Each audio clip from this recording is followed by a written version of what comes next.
Assalamualaikum warahmatullahi wabarakatuh. Ketemu lagi di channel Indra Edu. Nah, dalam kesempatan kali ini kita akan merangkum bersama yaitu materi PJOK SMP kelas 8 Kurikulum Merdeka edisi revisi tahun 2024 bab 1 tentang mengefektifkan gerak. Seperti biasa, mari subscribe terlebih dahulu, like, komen, dan boleh share kepada teman-temannya supaya kita semua bisa mendapat manfaat yang lebih banyak lagi. Nah, langsung saja kita bahas kepada sub yang A, yaitu mendeskripsikan gerak. Pengertian gerak adalah perpindahan posisi seluruh atau sebagian anggota tubuh akibat kerja otot dan rangka yang dipengaruhi oleh gaya. Gerakan merupakan unsur utama dalam aktivitas jasmani maupun olahraga. Macam-macam gerak itu ada 3. Yang pertama gerak lokomotor, yang kedua gerak non-lokomotor, yang ketiga gerak manipulatif. Gerak lokomotor adalah gerakan yang menyebabkan tubuh berpindah tempat.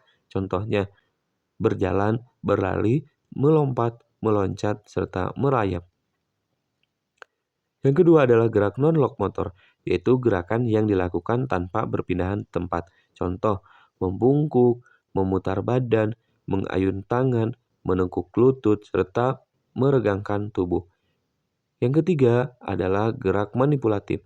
Gerak manipulatif adalah gerakan yang menggunakan alat atau objek.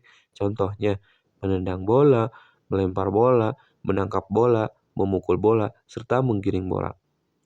Adapun manfaat gerak diantaranya menjaga kesehatan tubuh, meningkatkan kebugaran jasmani, memperkuat otot dan tulang, melatih koordinasi tubuh, menumbuhkan rasa percaya diri, serta mengurangi risiko penyakit. Unsur-unsur gerak diantaranya ada otot, tulang, sendi, saraf, energi, dan gaya. Otot merupakan penggerak tubuh, tulang merupakan penjaga tubuh, sendi merupakan penghubung tulang, saraf merupakan mengatur gerakan, energi yaitu sumber tenaga untuk bergerak, serta gaya mempengaruhi arah dan gerak. Semua unsur tersebut bekerja secara terpadu sehingga menghasilkan gerak yang baik. Pembahasan yang kedua yaitu gaya dalam aktivitas gerak. Pengertian gaya atau force adalah tarikan atau dorongan yang menyebabkan benda atau tubuh bergerak, berhenti, berubah arah, atau berubah kecepatan. Dalam olahraga, gaya diberikan oleh kerja otot. Jenis-jenis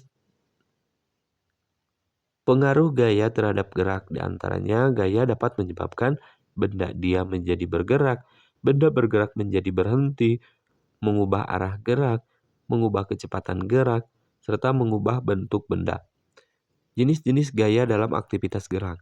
Yang pertama gaya otot, yang kedua gaya gravitasi, yang ketiga gaya gesek, serta yang keempat gaya dorong dan tarik. Gaya otot adalah gaya yang berasal dari kontraksi otot manusia. Contohnya, menendang bola, mengangkat beban, serta melempar lembing. Yang kedua gaya gravitasi, yaitu gaya tarik bumi terhadap semua benda. Contohnya, bola jatuh ke tanah, pelompat kembali turun setelah melompat. Yang ketiga gaya gesek, yaitu gaya yang muncul akibat dua permukaan saling bersentuhan. Contohnya, sepatu dengan lantai, ban sepeda dengan jalan. Yang keempat, gaya dorong dan tarik. Digunakan hampir di semua cabang olahraga. Contohnya, mendorong peluru, menarik tali tambang. Prinsip menghasilkan gaya yang efektif, yaitu beberapa faktor yang mempengaruhi besar kecilnya gaya, diantaranya kekuatan otot, kecepatan gerakan, teknik yang benar, keseimbangan tubuh, serta koordinasi gerak. Pahami gaya gerak jadi efektif, pahami gaya gerak jadi efektif, serta prestasi meningkat. Pembahasan yang ketiga yaitu penerapan gaya dalam berbagai aktivitas olahraga. Konsep gaya digunakan hampir di semua cabang olahraga. Konsep gaya itu diantaranya yang pertama ada sepak bola. Penerapan gaya menendang bola, mengoper bola, serta menyundul bola. Yang kedua dalam bola basket. Penerapannya mengoper, menembak atau shooting, terus mengiringkan bola. Yang ketiga bola voli. Penerapan gaya, servis, passing, smash, dan block. Yang keempat adalah atletik, yaitu penerapan gaya terdapat pada tolak peluru, lempar cakram, lempar lembing, lari cepat, dan lompat jauh. Yang kelima adalah senam. Gaya digunakan ketika bertumpu, menolak, berputar, dan mendarat. Manfaat memahami konsep gaya diantaranya gerak lebih efisien, menghemat energi, mengurangi cedera, meningkatkan prestasi olahraga, serta menguasai teknik lebih cepat. Semakin tepat gaya, maka diberikan semakin akurat ala bola, itu dalam sepak bola. Nah, kalau dalam bola basket, besarnya gaya menentukan jarak lemparan. Dalam bola voli, yaitu teknik yang baik menghasilkan pukulan lebih cepat. Dalam atletik, semua membutuhkan perpaduan kekuatan dan teknik.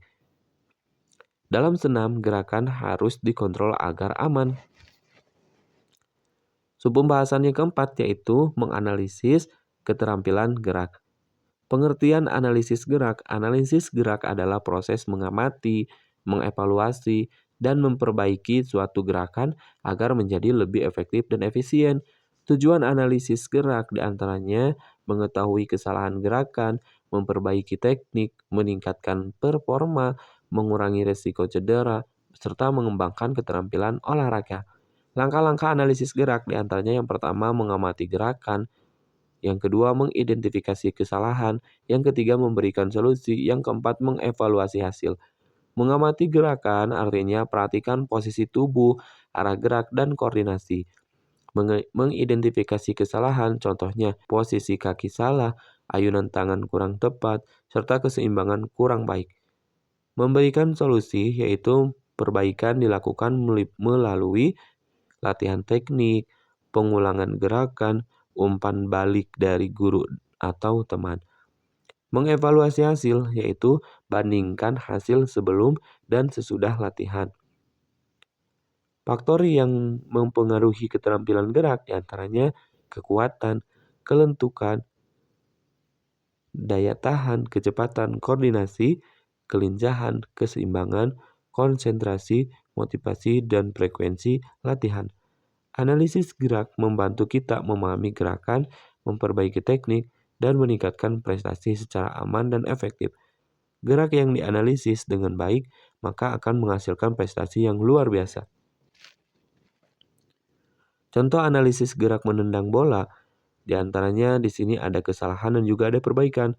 Nah, kalau kesalahan, kaki tumpu terlalu jauh, pandangan tidak ke arah bola, serta badan terlalu condong ke belakang.